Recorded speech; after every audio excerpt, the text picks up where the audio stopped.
Yeah, we should give some context. I have been staying at the place we met at 2 days ago, which is just next door. I think the context is that you entered the house like, it seems like a scene from, what is this episode of like Narcos? You were like kind of Pablo Escobar after like using a lot of cocaine, like a lot. And she's like all over the place. I've been there. I did that. I did that. I'm like here and just, I don't say nothing. And you said, what gonna I talk about? What do I gonna talk about? I don't know. You're speaking for like 30 minutes about so many stuff. So me right now is the definition of nervous laughter. Monday, October 9th, 2023. The death toll of Israelis has now reached 1,000, with almost 3,000 incurring injuries. Survivors are starting to speak out about the horrors that they experienced at the nature party, sharing stories about running for cover, smearing their faces with blood of deceased friends, and hiding among piles of bodies for hours.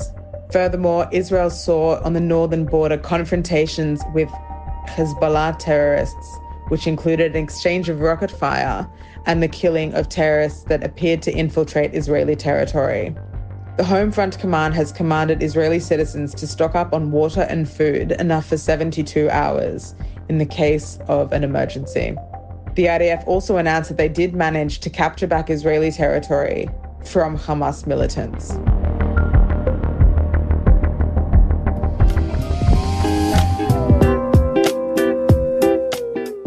It's amazing how much you can do without like leaving your physical location in our day and age.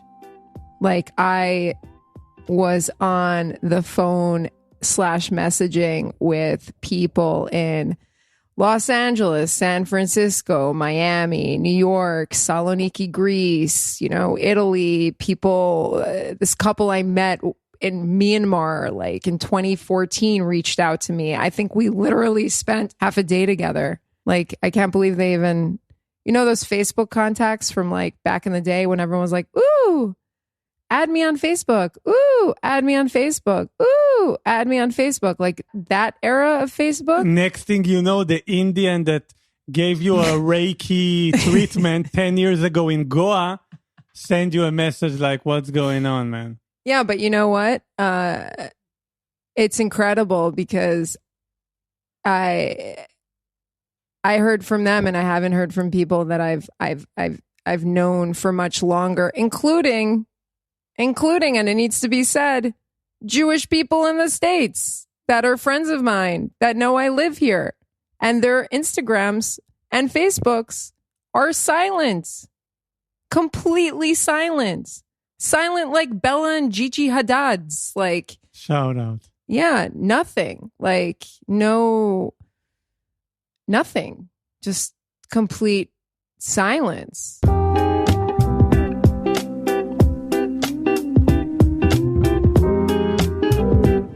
Please watch out. You do a lot of like with the microphone. They need to edit that, Yeah, I don't want to be one of those people that's like, oh, well, we'll deal with it in editing later. Okay, now, you're speaking with Italy. You are like Tom Sawyer, shipping around the world. That's the way you deal with the chaotic shit that's happening right now. Well, I guess like everyone has their own skill set. I'm a lawyer, I'm a translator, I'm an editor, and I moved here after I had already gotten my law degree in New York. So I got my undergrad degree in the States. I went to law school in the States, and then I moved here when I was 25. So, what we're experiencing is basically like the government is inept, is the understatement of the century.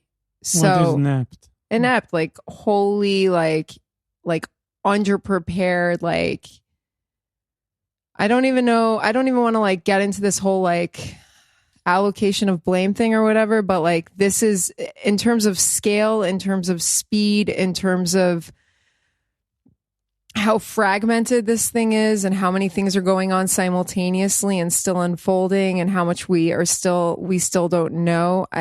It's hard to kind of express this in a way that anyone could possibly understand. I was trying to think of it earlier today, like what if all the big school like how can you kind of contextualize this for people that aren't here? Because it's a small country.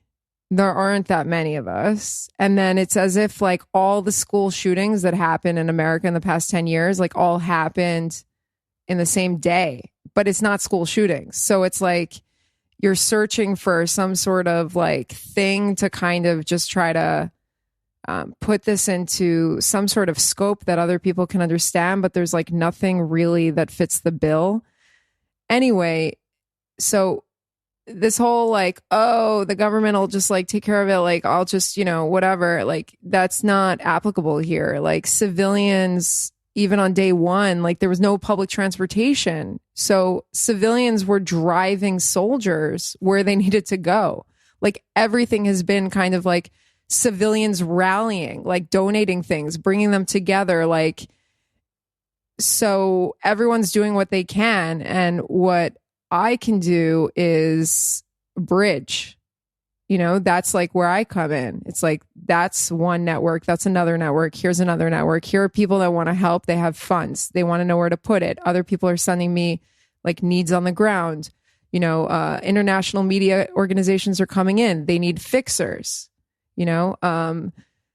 There's a need there's so much media dispersion. We were talking about the kind of like images and links and information that people are being exposed to through like traditional news media. And then you have like obviously Twitter and Facebook, etc. But there's also like the discourse that's happening in English and the discourse that's happening in Hebrew. And then it's like, it's completely different conversations. So there's a need to translate that content as well. There's just, it's beyond conception. I don't even want to like start unpacking the implications of the complete hellstorm that has been this past year and the inner turmoil that we've been having and how that's impacted our preparedness, but it has. So alongside, IDF, government, whatever, it's time for civilians to rally, and all around me, everyone's rallying as best as they can. And so for me, that's taken the form of, getting on phone calls, connecting, being a conduit. This is the need. This is the resource. Let's put them together. This is a need. This is a resource. Let's put them together. These people want to get money into Israel. Like, what's the best way to get it where it needs to go? And our traditional, like, charitable organizations, the best way to go about that. And frankly, I'm no expert, right? But no, they're not. Villages are setting up GoFundMes, and there are IDF units that have their own nonprofit organizations, and they're trying to raise funds for gear. And so I'm engaging in that all day. And honestly, I haven't really seen the news in hours. Which is good. It's good. Don't watch. I watch them like super, super, super, super. Fuck, can I say something in Hebrew and you will translate? Because I feel I don't have the vocabulary to express my feeling about the situation. Yeah, fuck it. Can we do that? Yeah, for sure, man. אוקיי. זה לא נתפס עד כמה המקום הזה הוא פשוט כאילו חור שחור של זוועות והרס וכאילו מין מאז שאתה נולד פה וכאילו אתה חווה, לא יודע, פיגועים ואז כאילו בהמשך מבצעים וכאילו קולט שכזה אנשים מתים בגלל כאילו מצב הביטחוני פה.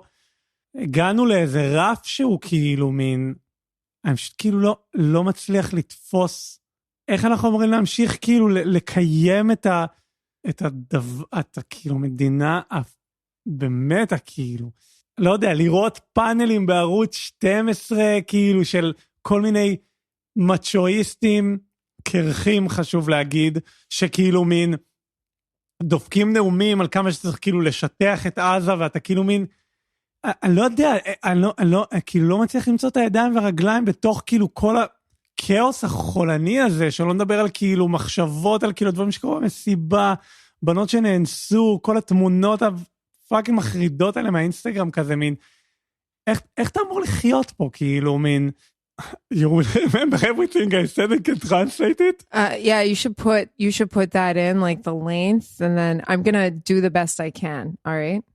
It's weird to like translate and then just say what you said. Like, how should I even phrase it? Like, just be like, you just said, or like, I'm door now. Like, I'm door now. Hello, I'm door. And I just want, yeah. How do I do that? Do it like that. I think it's good. Okay, I'm gonna stand in for Dora's voice now, and but your voice is like higher than mine. Like I do like dude voice and be like, "Hi, I'm Dora," but like you don't sound like that. You know what I mean? I would be like, "Hi, I'm Dora." How do you even like have the resolve to keep going? You don't sound like that either. I'm not really good at imitating, but how do you keep going? Like where do you find the reserves within to keep going when from day one you're born into violence and strife and massacre and destruction and terrorist attacks? And it would be one thing if this was like the first attack on this level to happen here. I mean, it is the first one on this level, but like it's constant here. Like terror is constant. I saw one interview with a woman this morning, and her family has been kidnapped. They're still hostages. And she was like, I'm exhausted. Like I've been exhausted. Like we're exhausted. Like we are broken. Like I don't have a neck to hold my head up with anymore. I'm done. When we say breaking point, sometimes I don't think people understand what that means. It's like, we're like, oh, breaking news. This is a breaking point. Like, this is literally like, I think that, how do you even...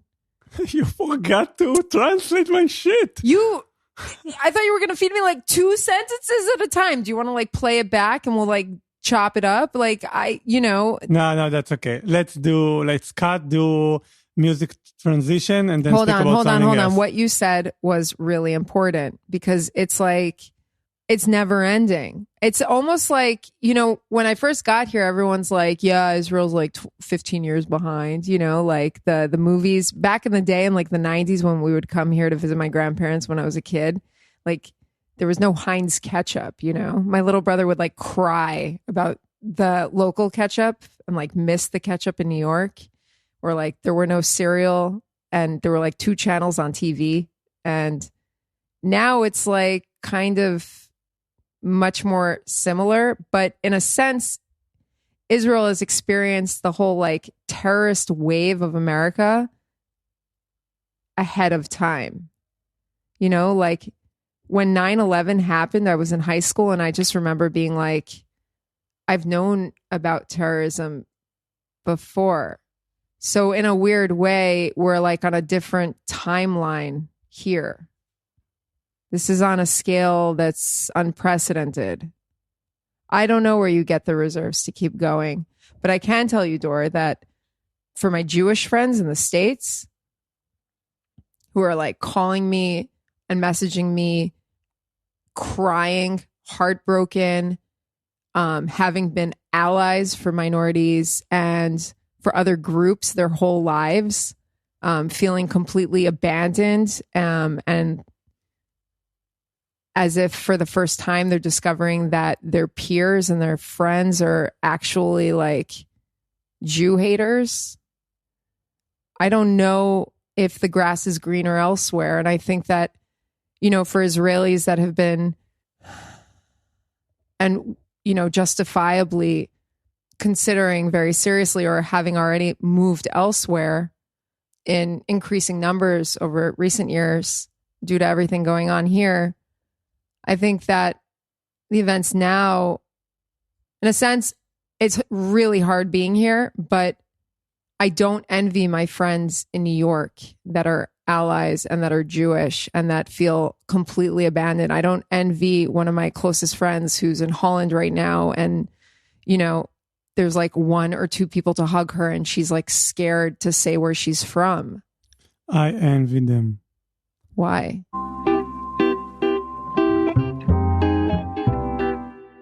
Feed me like 1 or 2 lines. I can't remember, like, you know. I will. Let me ask you a different question. Maybe it will help. Now I'll do it in English. We go with the flow. Something happened. And we didn't do it right.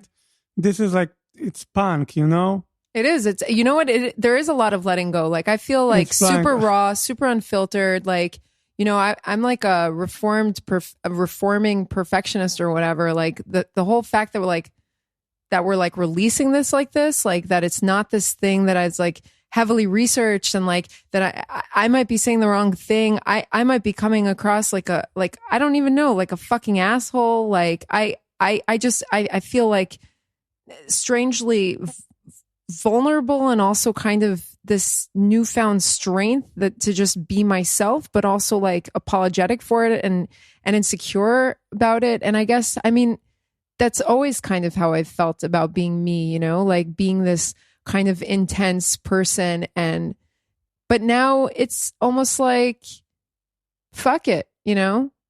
I don't know if that's relevant so much, you know, 15 hours into today. And it's just been like. Today you are in a really specific mood.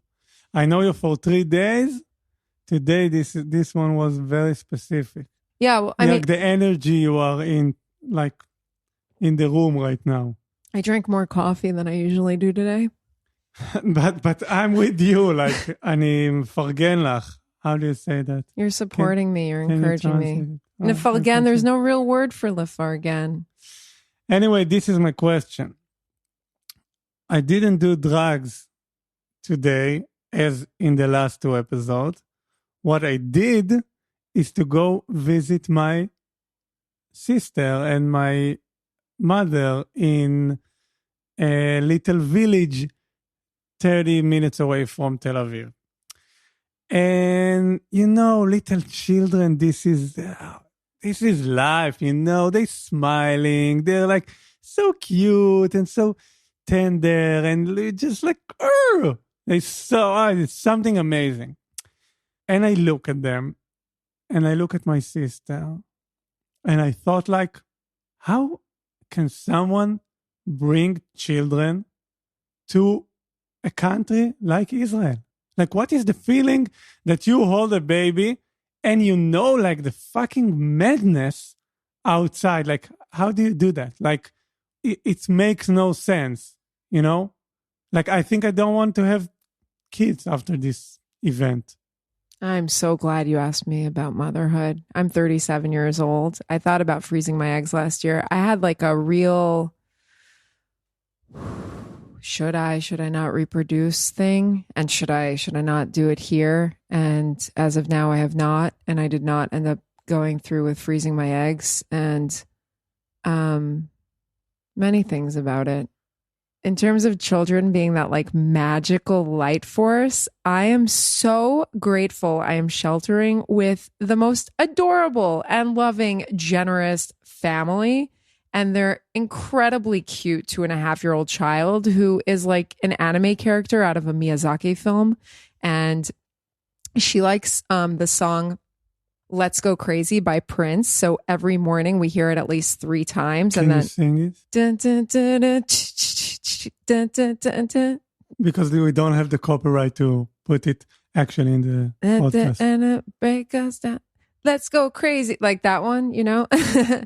Yeah, we definitely don't have the copyrights to Prince. They're like very, very, very I don't remember, strict about their copyrights. Is that the way to say it? Anyway, but she, since day one, like she has this like catchphrase. I don't know what movie she picked it up from, but she does this thing where she like raises her like arm into the air with like a fist, and she's 2.5 years old, and she goes, "Let's go!" Like she can't pronounce the T, so it's especially cute. She's just like, "Let's go! Let's go!" And it's just like this injection of life and vitality and optimism in a strange way. And today, the chair, this like old vintage kind of antique chair, buckled under someone who was sitting in it in the living room. And she was just like, "Oh my God." And I was like, that's what you get for hosting a New York Jew during a war. Like now your kid is just going to say, "Oh my God," a lot. And she said, "Oh my God," a bunch. And it was really funny. We were all laughing. So kids are spectacular, magic. In terms of like why procreate, how to procreate, parents in America are really terrified of school shootings and gun violence. And I think the world is a really scary place. It's scary for people living in Eritrea. It's scary for people living in, everywhere in the world for different reasons. I don't really have like a one size fits all answer. I used to really think like, that next generation can bring the light. I don't know. I think there's a whole like sub conversation here that like relates to climate and resources, et cetera, et cetera. But in terms of the hope, the way that I've started looking at age groups over the past few years is like not in terms of this like linear vertical hierarchy, but more in terms of like we're all souls on this ship in the same space and time with different things to contribute. Like in a sense, we're all ageless. Their daughter is also part of the discussion and she's also contributing already. It's not like she's going to contribute once she gets to a certain age. She's like part of our ship. I don't know if that makes any sense.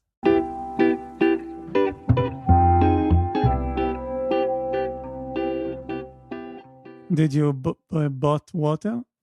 I drink water. No. Did you bought? We have water at the compound. You need to fuck it. You need to have. You need to buy fucking 6-pack of water.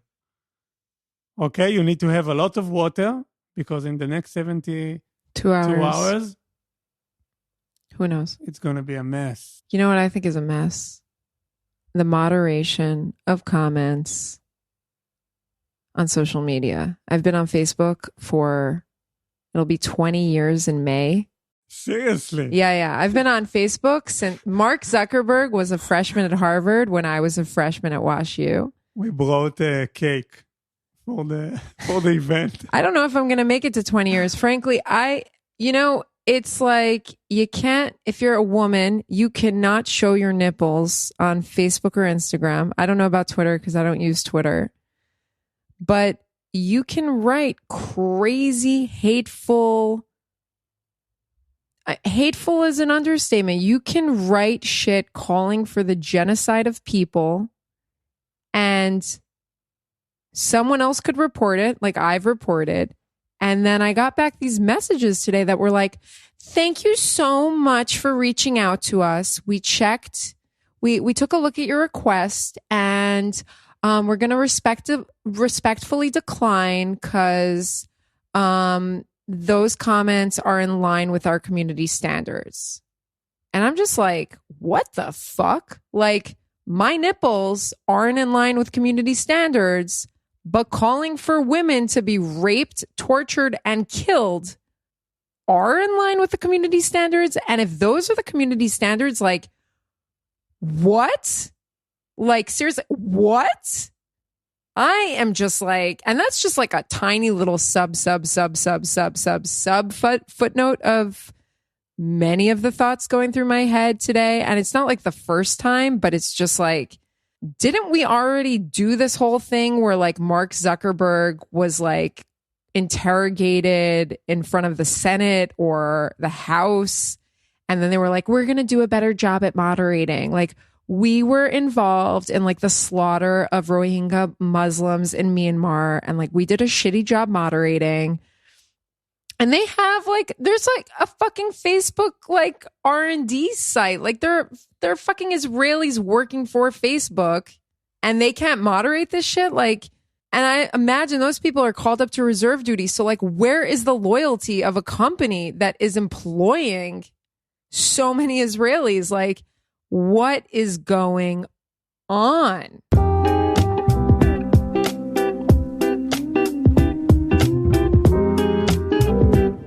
Okay, this is like the last scene of this episode. You didn't listen to the last episode, so it's okay, which is okay. We release episode every day, so it's first of all, I'm gonna edit it with the same music of episode 2. If you will be not satisfied, we can change it in episode 4. And did you do the disclaimer we thought you said we're gonna do? No. You want to try say it like from your bottom of your heart without any... Yeah. We're probably getting some of this not right, but it's not because we're trying to get it wrong.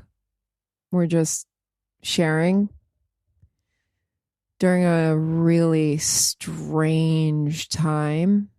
We're doing our best, which is the best any of us can do. And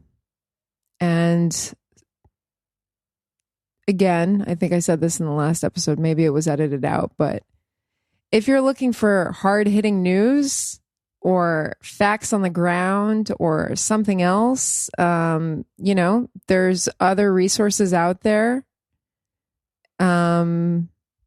Please be compassionate when you hear what we say. Please try to... We're just people.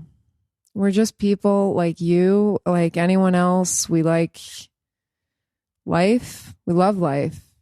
And we're doing the best we can. There was a really nice line that we wanted to go with. Something like, this was our like legal disclaimer or some shit, but softer. So yeah, that's... Anything else maybe that you'd like to add to that? Oh, you wanted to apologize for your English, but I think your English is great, which is why I didn't include it. I don't have answer to the question that we said here in Hebrew. To speak about it in Hebrew will be hard for me. So to try to be like someone in another language is hard. I think like I'm 60% of myself right now. I think all we can do is try. As long as we keep trying, I think that's what's important. Thanks for listening. Hey, more energy. More energy. More NRG. Have you ever seen energy spelled that way? No. This is what happens when I drink too much espresso, especially after 2 p.m. Like to thank... How do I do this? Why can't you do the credits? I did the credits last time. Why isn't it your turn? My name is Amy Sapan. Try to get it right this time, all right? Okay. Thank you for Amy Sapan. Thank you too. Thank you to Amy Sapan, who speak and produce with me the podcast and calling some friends. And now we have a designer, which his name is 𝕊𝕍𝔼𝔻𝕼. And we're going to have like this nice logo. And thank you for 𝕊𝕍𝔼𝔻𝕼 podcast and sound production, which doing the digital distribution. Yeah, and support me with some work at this time and give me to edit some really boring shit from the Israeli high tech of people speaking about, I don't know, like B2B customer or whatever. I don't know what even it said. Anyway, thank you for Gabby Briner that doing all the what she does. She's doing a roundup of the news events. The roundup of the new events. In addition to many other things, which I don't think we're privy to discuss at this time. And this time I want to say thank you to our silence guest, Capucine, which was in the sofa and didn't say a word. Thank you. Have fun in Mykonos. I will edit it out, don't worry. Okay, that's it. Capucine, Maybe Capucine wants to do the credits. She'll be like, I sat on the couch. I'd like to thank them for hosting me here. I sat on the couch. Do you wanna do the credits? She's like, I do not want to do the credits.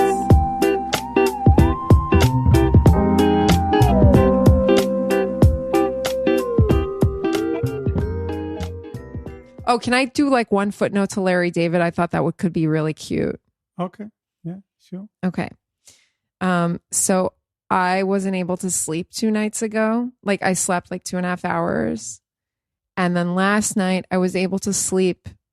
And it was after we recorded the podcast. You suggested that we watch an episode of Curb Your Enthusiasm, which is one of my favorite shows of all time. And I think it's way better than Seinfeld. And Larry David is definitely my guru. Larry, thank you. I definitely pee before I leave anywhere. And I try to make 2 trips when I come back from the grocery store. Thanks for that life advice.